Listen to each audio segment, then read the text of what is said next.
আজকে আমি বানাবো কিমা শাকের বড়া। এই জন্য কিমা শাক তুলে ধুয়ে রেখেছি, আর এখানে লঙ্কা দিয়ে চাল বেটে তার মধ্যে অল্প একটু বেসন ছড়িয়ে দিয়েছি, দিয়ে যে ইয়ে করবো, ব্যাটার বানাবো। এবার এক এক করে সব মিশিয়ে প্রথমে শাক কিমা শাকগুলো একটা বাটিতে নেব, তারপরে এই ব্যাটারটা একটু দেবো, নুন, হলুদ, কালো জিরে, সব মিশিয়ে দিয়েছে। এবার মাখবো ভালো করে।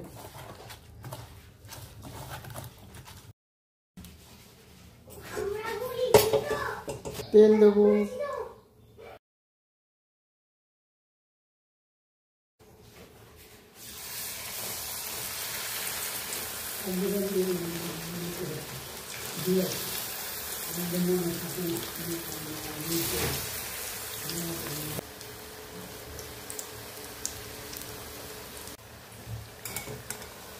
এবার উল্টে নেবো, এক এক করে উল্টে নেবো।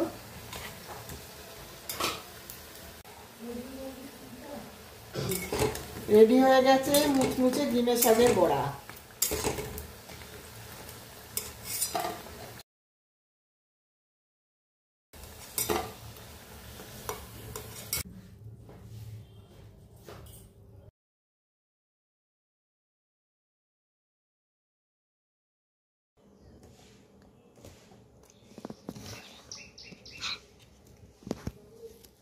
মা কেমন হয়েছে? ভালো আছে। ভালো হয়েছে, বাহ।